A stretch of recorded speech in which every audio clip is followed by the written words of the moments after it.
welcome to Heirloom Ornaments. I'm Stacy, and it's Tuesday, so we're having our tea together with Timmy from Timmy's Kitchen and More, and Kathy and Patty. We're having Cranberry Autumn today. This is a cranberry and orange tea that I get. It's a loose leaf tea, and I really wish you guys could smell this. It smells amazing. It's very autumn feel, and it's got a nice tang to it. I'm using that because it's a fall tea, and fall's just about over. This week's Thanksgiving, and then we'll be full on Christmas, so I put it in my Christmas mug. This is the infuser I'm using. It's a little book. My niece bought me this for Christmas last year. Every year I read Little Women. It's my favorite book. I probably read it, I don't know, 40 sometimes, because I'm in my 50s and I got the book when I was 10, so I read it a lot.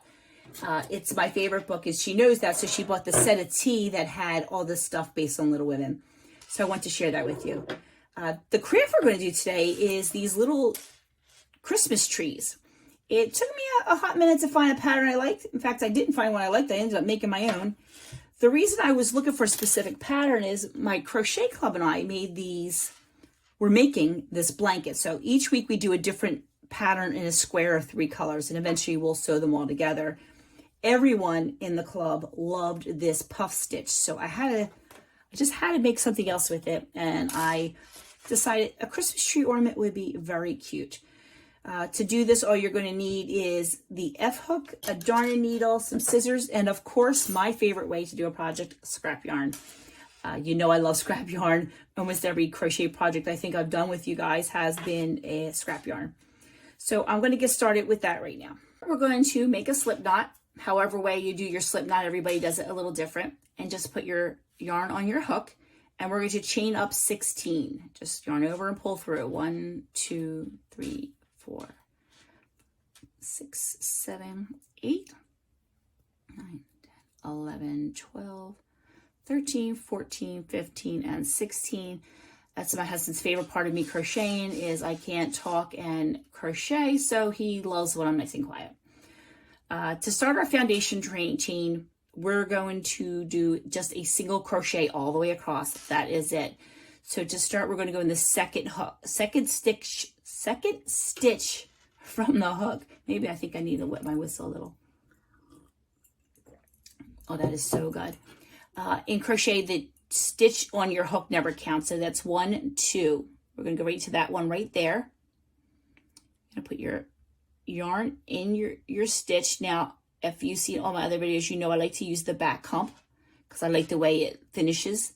So you put your hook in your stitch, yarn over, pull through. You got 2 on the hook, yarn over, pull through both. That's your single crochet. And we're going to do that all the way across. Here we go again, into the back hump. This foundation chain row takes a little longer because I think it does. If you're trying to get into the tiny stitches, the next couple rows are a whole lot easier. Again, you just go into the stitch. In my case, it's the back hump.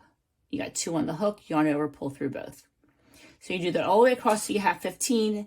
And just so I'm not boring you with that part of it, just a basic single crochet all the way across. So here's 14 of them. I'm going to do my last one with you. It's just going into the stitch, yarn over, pull, and then yarn over, pull through again. So you have 15 single crochets. Now to do row 2, you want to stitch up 1, chain 1, and you're going to turn your work.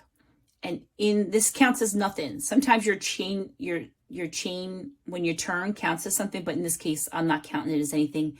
I think that's where I went wrong on the other one. So we're just going to go right into this first stitch with a half double. Half double as you go yarn over, go into the stitch, yarn over, pull through, and then just keep going all the way through. Don't yarn over again. That's what makes it a half double. Now we're going to go into our puff stitch. And to do the puff stitch, let me get this out of your view. To do the puff stitch, you're going to yarn over, give yourself some slack, go into the stitch, yarn over, pull through, pull it up a little bit, keep it on there. So when you have 1, 2, 3 on there, keep it on there. Yarn over, go into the stitch again, yarn over, pull through. We have 2 more on here. Now we have 5. Keep it on there. Yarn over, that's right, and go back in and yarn over, pull through. You should now have 7 stitches I'm sorry, 7 loops on your hook. Yarn over, pull through 6 of them. This yarn is old yarn. Like I said, I use scrap yarn. So it's a little splitting on me. I just pulled through the first 6. The 7th one was left, and I have another one from pulling through. Now you're going to yarn through, yarn over, and pull through both of those. And then to lock it in, you're going to do a single stitch. That locks in and closes up your puff stitch. We're going to skip that stitch and then go into the next one. I'm going to do that again with you. Yarn over, go into the stitch. Remember, we skipped one. Yarn over, pull through, pull it up a little bit. You need to make it a little so it gets nice so you can get that puff look. Yarn over, go in, yarn over, pull up, yarn over, go back in, yarn over, pull back up. So you do that 3 times and you have 7 on the hook. We're going to yarn over, pull through 6 of them. There we go. You have 2, yarn over, pull through the 2, and then 1 to lock it in. Chain up 1 to lock it in. And then you skip that one and you go into this one. Yarn over, go in, pull it up, yarn over, pull it in, pull it, yarn over, pull it up. 1, 2, 3, 4, 5. So I need 1 more. I need 6. I need 7. So now I have 7 on this on the hook. Pull through 6, pull through the other 2, and then lock it in. You'll do that. You'll have a total of 7 all the way across. One already for you. I'll pull it over here. I have 1, 2, 3, 4, 5, 6 puff stitches. I just did my yarn 1. Whoops, let me get this. See, again, this is old yarn, so it splits on me quick, but that's okay. I like the color. So I have 6. I'm going to do 1. I'm going to skip 1 and do my last puff stitch right here. Yarn over, go into the stitch, yarn over, pull through, pull them up. 1, 2, and do it a 3rd time. You should have 7 on the hook. What I mean by 7, 1, 2, 3, 4, 5, 6, 7. Yarn over, pull through 6 of them. There we go. Got 2 left. Yarn over, pull through the 2. Now, this last one, do not lock that in. We're going to leave that one alone. I didn't like the way it looked. It made too many stitches for me at the end. So we're going to leave that one alone, but I am going to do another half double into the starting stitch that we did. Half double was yarn over, go into that stitch. Can you see that there? Can you see that there? Okay. And then you're going to yarn over, pull through, and then just keep pulling all the way through. Whoops. And now I'm not going to pull this tight because I think that makes it curve too much. So I'm going to leave it alone. I'm just going to leave it loose. And to do my next row, I want to chain up 2, 1, 2, turn my work. And now I'm going to do my puff stitches in these spaces. It's going to be so much easier this round. You're just going to go into each one of these spaces and do a puff stitch.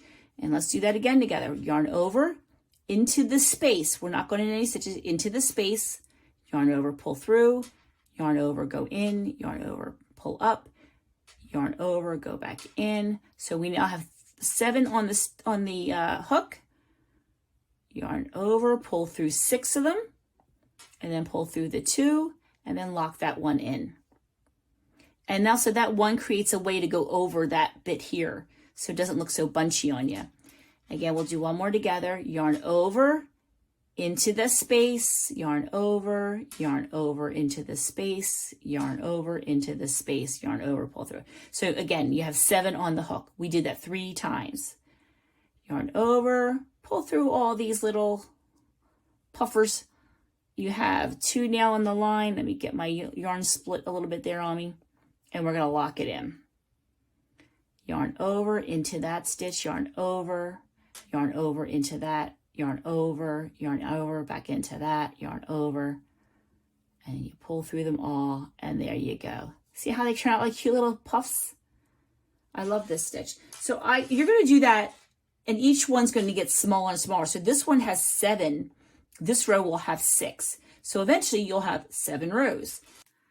So as not to bore you with the doing this row 7 times, I made one ahead for you. So this row has 7 puff stitches. 1, 2, 3, 4, 5, 6, 7. This one has 6. This one has 5, 4, 3. This one so far only has 1. We're going to do 1 together.